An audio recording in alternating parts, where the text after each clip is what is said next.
So you like the painting? Oh, thank you. Yeah, that was a project we started in class. Yeah, you know, you met my class. You were creeped out by what lady?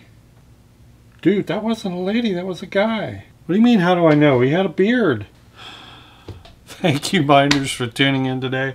Appreciate you joining me. We have got a demo. I'm just going to paint and chat with you, if you don't mind. I had started this landscape in my local watercolor class, the Elements of Landscape class. Turned out to be a little more involved than I thought. Never finished it. Some parts of it I kind of lost interest. That's a good opportunity, though, to push through when you lose interest in a painting, because it's a prime opportunity to just go total reckless abandon. So I pushed through. I was glad I did. Pretty happy with the results. And as I said, I'm just going to talk, chat, and you'll come along with me as I finish this up. Well, as mentioned, we are joining this one in progress, and so I haven't finished this. Several things about it that are working out, several things about it I don't like, but I do enjoy the problem solving. That's one of the aspects, you know, I kind of want to communicate, is push through paintings that maybe you're not like super happy about, but they are just great opportunities to work on solving problems, even if you only get it right in places. So anyway, I started this with Core watercolor paint, but I'm going to finish it with Mission Gold pan colors. I really enjoy this set, and I haven't used it in a while. It's one of those sets. It's 24 colors, so it's a lot of colors, but it's one of those sets that is big enough to be a studio palette, but it's also compact enough to use on a plein air setup, at least if you have a nice size easel or something. Mission Gold paints are great. It's funny, I don't reach for them very often, but I do like them. The only thing I didn't like about it is these proprietary pan sizes. These are not standard. They're somewhere between a half pan and a full pan. I just figured once I use them up, I'll just squirt paint into them. I did a review on these a few years back. I'll link to it below if you haven't seen it and want to see that. But it's been a great set. You know, Mission Gold is honey based, so it re-wets quick like M. Graham. This is the actual color palette. Some great colors here. A lot of reds. I don't go in for a heavy red palette, but then this was a predetermined palette. I can paint with it just fine. It actually makes for some great gray greens when mixed with some of these greens, and that's kind of what I had done. These are fairly subdued greens, and that was using colors like the Viridian or the Bamboo Green mixed with various reds. So the only problem is in places it's getting muddy. I didn't do as much wet in this as now I wish that I had, but I voice these problems on purpose so that you understand what I see and what I'm thinking and what I like to try to correct. Like this area here is just, that got really kind of dingy and muddy, and I'll probably glaze a color over that area. I still need to put in the rocks, and this was going to be flowing water. It's kind of hard to see, but flowing water and a small little kind of brook. And I'm leaving out a lot of white area till I can determine what gets shadows and where. I did start putting in some creek color, local color there. I don't know what I was thinking. I should have put in some blue sky here before I painted these trees. But I think what I'm going to do is just add, and I'll do this first. I'll add some wispy blue up here, and these trees are dark enough, or can be dark enough and blue enough up here at the top, that I think I'm just going to glaze that blue color over the trees, and I'm going to blend it out so that there's no line. So let's tackle that task first. I didn't have really great reference for this, and that always can present problems. I'm just going to take this big silver brush, black velvet here. I'm going to wet this top. This is going to loosen up some of that paint, but I'm trying not to loosen it up too much. I could spray it, but I'm on an incline and I don't want to change that right now and put it down flat. So I've got a little cerulean blue. Their cerulean blue is actually phthalo blue. A little ultramarine in here. I'm going to make a glaze. Whoa! Whoa! Major drip. Too much water. You're seeing this real and unfiltered, folks. Too much green. Ah, wow. Just in case you ever got the thought that everything I do tends to work out. Some glazes will fix that drip, probably. The key when you make a major flub like that, and I really was not planning that, I promise. The key when you make a major flub like that is don't panic. Blot up what you can. Yeah, I've got a little bit of green sky here now that I wasn't counting on. So I'm going to blot that. And yeah, I mean, I will admit there's a lot to be said for experience in dealing with errors. All right, let's get a little more blue, a little less green. I think there must have been some green on one of my blue chips or pans. I really just want a little bit of color in the sky. Just a little bit peeking through those trees.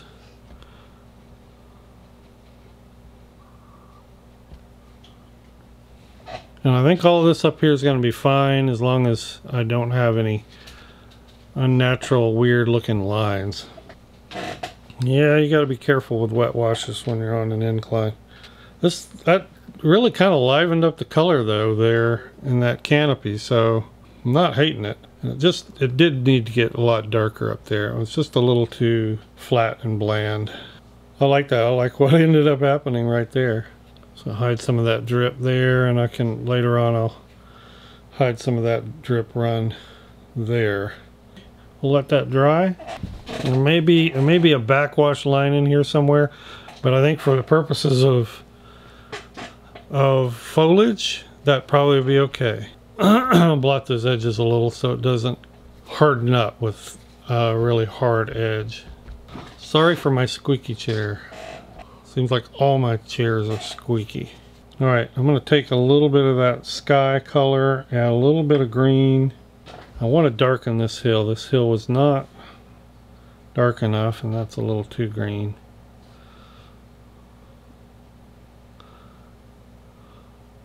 This is more or less a flat wash. What I'm going to do is start it and blend it. And this is all going to get darker against that. Painting in watercolor is a constant exercise in thinking about dark over light contrast.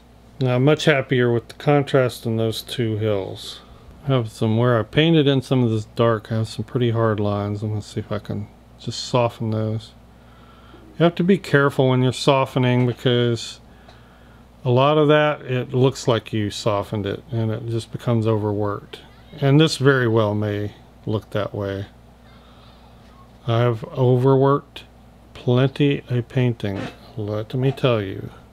We're going to let everything dry before I proceed. Alright, let's work on these rocks. And I'm trying to surround this area of water with rocks. And I'm going to do that first so that I leave. This is fast moving water and most of that's going to stay very light, but I want to see what's left for my water. There's some underbrush over here I need to paint. By the way, I am using Hanamulla Cezanne today. Really nice 140 pound cold press, 100% cotton paper. This is taped off with 1-inch white artist tape. Use that a lot. Now there is no Payne's gray on this palette, which is a great rock color. Usually what I do is go for either burnt sienna or red brown and mix that with like an ultramarine blue. I'm going to go for sort of a warmer shift on that because these rocks out here I want them to be more in bright light than these, and I will be adding some more shadow contrast later. But the trick right now is getting a shade that I'm happy with on the rocks. And I want to start out very light. There's my, it's kind of hard to see, there's my rock color. And I'll be able to put color into that to make the tint shift one way or another. I want to start very light. And I'm going to do this big one. And I really approach all of these rocks the same. So I probably won't show you me painting every single rock. You know, the trick is leaving yourself enough value leeway for highlights down to shadow. Just a common mistake, making sure you leave yourself enough value range. Starting out lighter maybe than you think you should. And I will usually just graduate a color light to dark, just working that edge this way. And I've got sort of a facet here, upward facing facet, sideways facing facets, and by the time I add shadow you'll have some undercuts, which are pretty common with rocks. I'm going to let that one dry. That's ready for some shadowing and detail.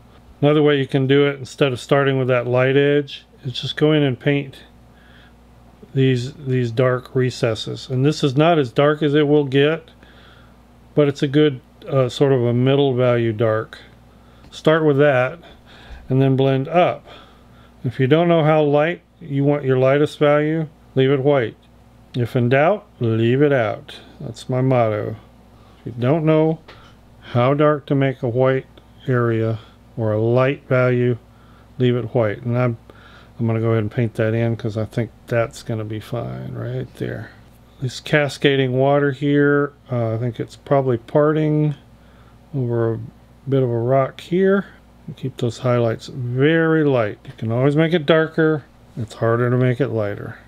These are important concepts I repeat all the time, but they are just that. They're important concepts in transparent watercolor.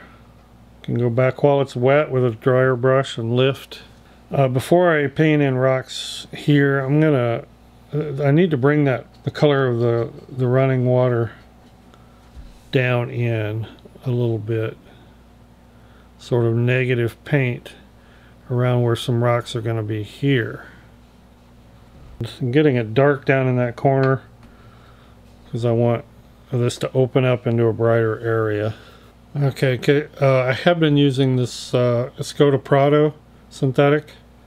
I am loving that brush, by the way. I think I've got to get some more of those. That's been an amazing brush. But I think for these rocks, I feel like the chisel point of a flat is going to work a little better. As you can see, I've been working on filling in these rocks. And they need more shadow, but as you can see, I've been going from light to the middle shadow value. And let's just continue with that.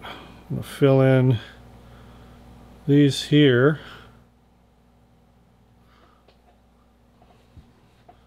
Rinse my brush.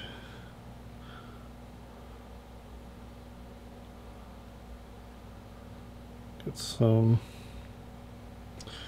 highlight there.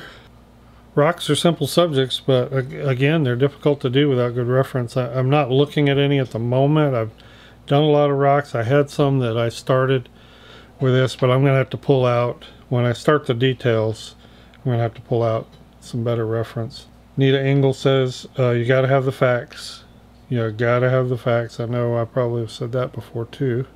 I think I'm going to rough up this edge here, sort of negative paint the foliage is coming in. There's going to be some foliage coming in around that. Pretty much getting the rocks. I think, I need to get this one over here. When you pull out light color from dark, you decrease your water, you don't increase it. That's a big mistake.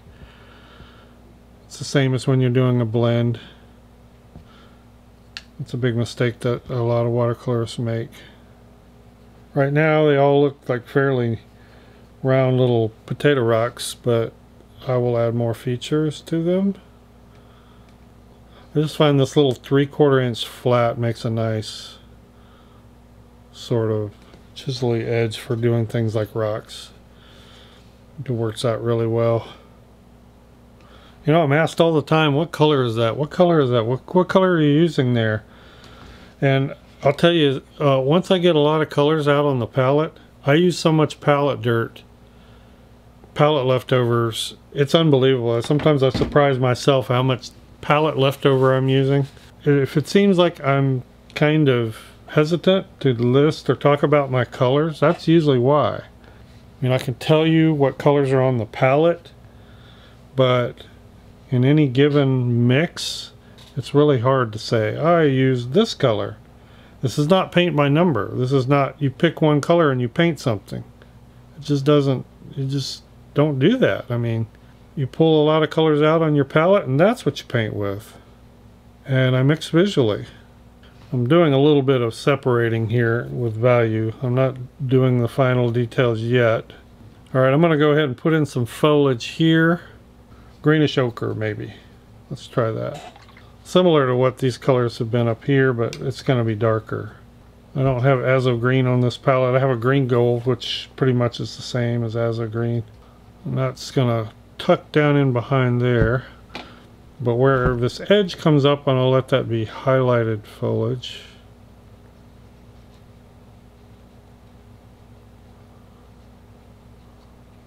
Put a little more green in here, just dab in some deeper greens and charge it while it's wet. Okay, I'm starting to get a feel now for how this is all laying out, which is good. We'll go in here maybe. Let there be some rock. These will be, I'm thinking these will be in shadow anyway. So they can be fairly dark, especially on the back end. You know, this class, with the class I started this demo in, and it's been a great experience actually teaching live. One of the things I said to them, and another mantra of mine that bears repeating, value is more important than color. I didn't say color wasn't important, but I'm amazed at how many artists think that color is one of the most important things. Oh, I don't know enough about color. I need to learn more about color. Well, you may. That may be true. But before you really just obsess over color and color theory, you need to worry about value. I can paint this painting in all purples, and if I have the value right, it'll look fairly realistic. So in general, value is more important than color. And value is really hard to determine without good reference. And I'm not using reference at the moment, but I did to start and draw these. I have a picture, sort of a mental picture, and frankly I've painted these kind of scenes many times, so my mental image bank is maybe a little broader than a beginner's, but given the opportunity, I would still paint absolutely from reference, preferably several pieces of reference, not just one. Okay, I'm defining that creek bed edge with little sort of rocky shapes now, and we can see the flow. We can also see where the water is flowing or falling around these rocks. This is my focal point, and I've got, if you'll see, notice this nice little opening here in the tree canopy. That happens a lot. I mean, when you see creeks flowing through the woods, or babbling brooks or rivers or whatever you want to call them, you will see kind of archways to the canopy, but it also serves as a really great compositional device. So your center of interest, your focal point, is brought into here, and then your eye is led through the scene by the meandering brook, you might say. Alright, I'm going to let that dry, and we'll come back and take a good look at where to go next. Probably deepening shadows, and maybe starting to model the ripples in the water. Alright, I'm going to start working on the water, and probably as I go I'll be adjusting value in some of the rocks. You can see, here's a reference. I pulled this reference up just to help me with the details in the water, to get some of the same characteristics. You can see how deep some of these shadows are under the rocks. So just going to get plenty of color out here. I'm going to bring some ultramarine blue down here, this Prussian blue up here. Let's get that out there. I want to have a good bit of red over here, reds and violets activated, so that I can mute those greens and blues if I need to.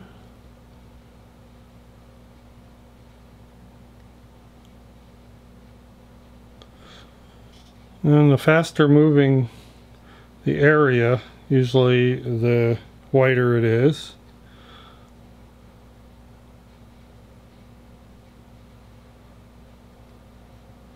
Just working back into these recesses back here.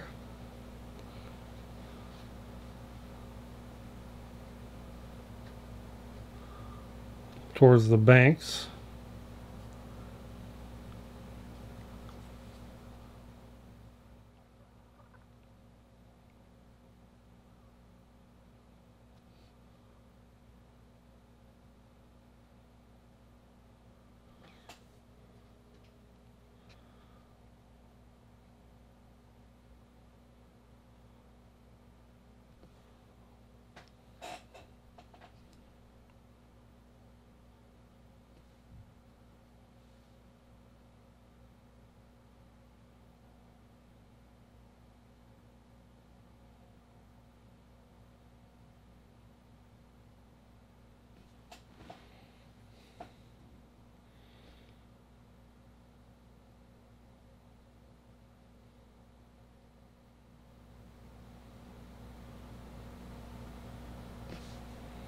And I like to encroach on that white of the running water very gingerly.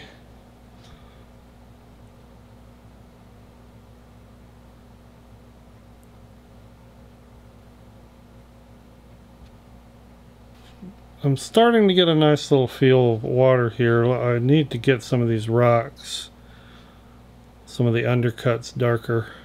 And I've got this dark color, and it's one of the things I do. It's just like the middle value to light value. So I'll paint a dark color and sort of meet it with a light wash, let it wick upwards. I'll do this in a few places just to kind of gauge where my darks need to be.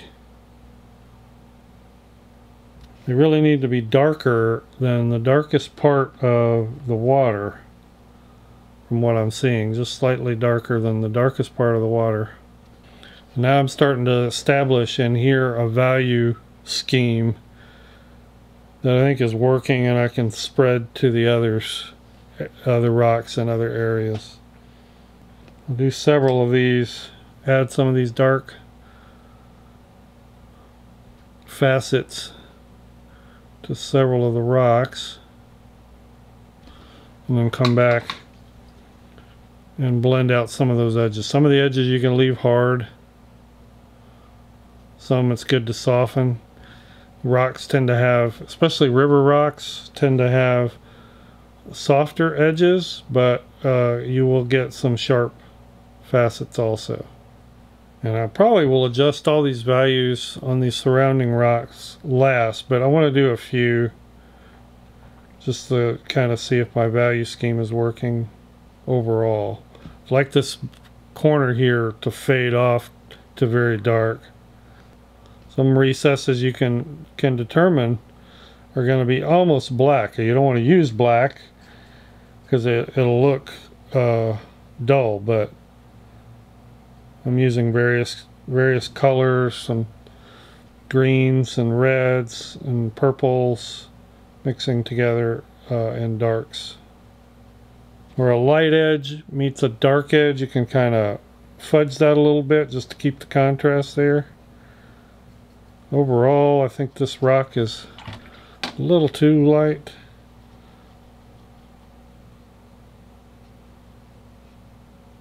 Especially out here where it meets the white of the water. And just want to add some interesting features to the facets of your rock, you know, so they're not too mechanical looking. Again, it's great to have good reference for that. These have some pretty good ideas for the rocks too. Okay, at this point I'm just trying to assess what to do next. I'm going to work on these rocks, try to bring their value down.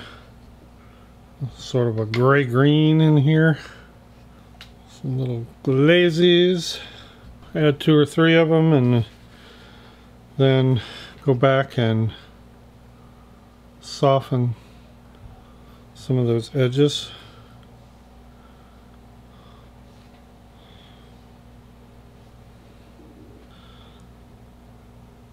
That's starting to work. I'm getting some deeper values here in the corner with what appears to be top lighting on the rocks. Some places though I want some darker value contrasted against that stream. So to fudge that value a little bit. So I want to cool this down over here and bring what looks like shadows in, so this looks more like a lit area. So I'm going to bring in sort of a blue-green shadow in here.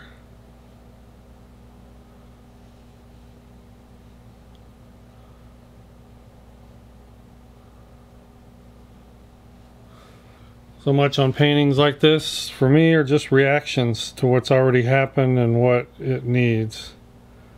I mean, I guess that's, you know, not earth-shattering information. That's kind of typically the way you paint, but see what's going on and try to see how to change it.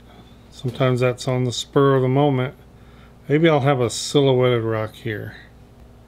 Let's Just a little bit of a highlight maybe.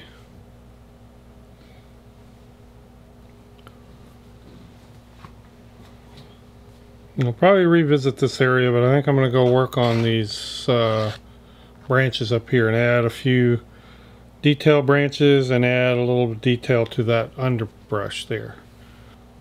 Alright, we're going to start adding some detail here. I got sort of a umber color mixed up using ultramarine blue and Van Dyke brown.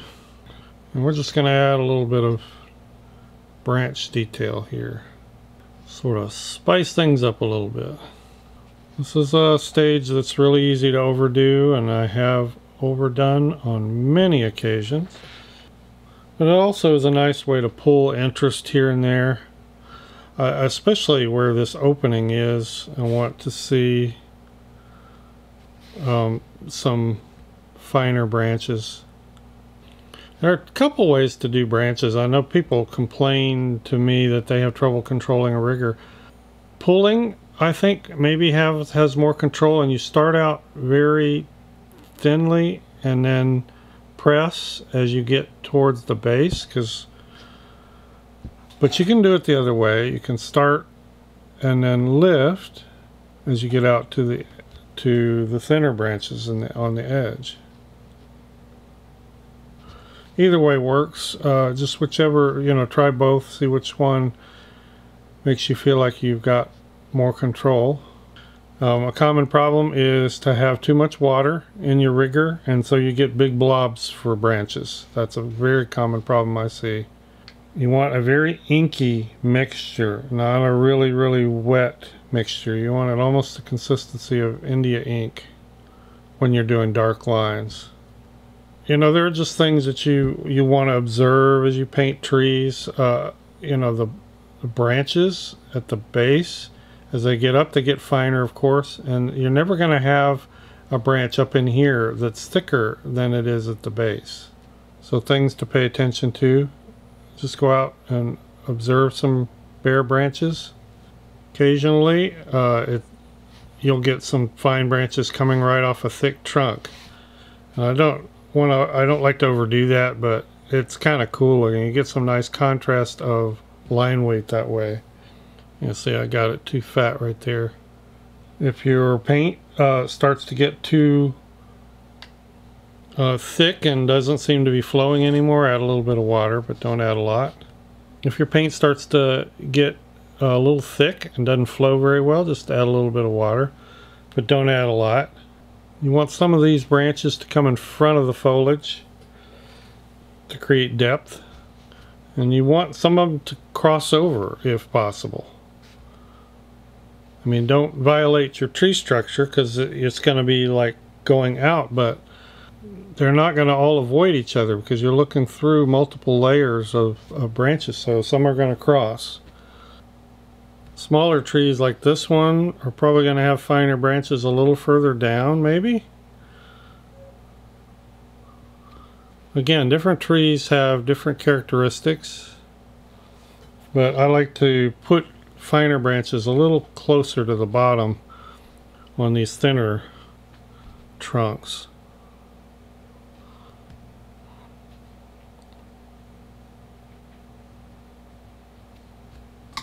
Probably I'm getting enough in there, but I'm going to go down in here and add some little underbrushy things. I like riggers for that. And you don't, you can, it's basically kind of a scumble. If you don't know what scumble means, Google it. It's just a kind of a rough rubbing of the tip of your brush. Like, just get some little things that kind of break the line that I created there. Maybe a twig, a little sapling thing every now and then.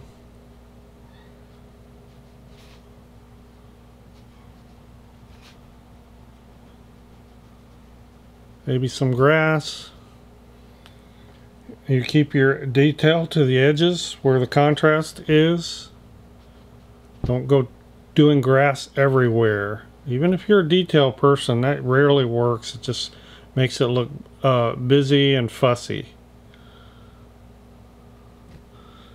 I like to keep detail to these edges where there's contrast. Ground texture. Riggers are great for ground texture. And your brush needs to be relatively dry and pat, and then kind of lift up. Maybe rub back and forth. I'll even smear with my finger. That needs to be done to this. Or it's just going to be detail for detail's sake and not for art's sake. Sometimes it's useful, that's just what I'm doing here, sometimes it's useful to add some fine details in the distance, again without overdoing it, but just to establish some scale. Adding a little more definition in through here. That was all just kind of muddled. If it had been sort of nice, fresh, expressive washes, I wouldn't have minded so much leaving that undetailed, kind of like this back area here, but the washes were not fresh looking and making me real happy, so I'm just going to turn all this into a little more detailed sort of underbrush. Well, I'm getting close to calling it quits on this. I'm adding a little bit of sparkle to this tiny waterfall here with gel pen. And that just basically is adding some little white highlights to the outer edges and sort of breaking up the color that I did at the bottom. And you can go back in areas where you kind of shadowed some of the water. Just add a few little dots for sparkles, glints, I guess you would call them. And it really kind of completes the effect, I think. Alright, so the other thing I want to do is I want to add just a few leaf details. Not many. As I do in most cases with things like leaf detail, I try to keep them to the contrast edges, which either means outside of these clumps of foliage, like that, or in these broad areas where there's no shading, just where you have an area of contrast like this. Just adding a few extra details. And it's just amazing how just a few, I mean, you don't even have to add many. Just makes it look like you added a whole lot.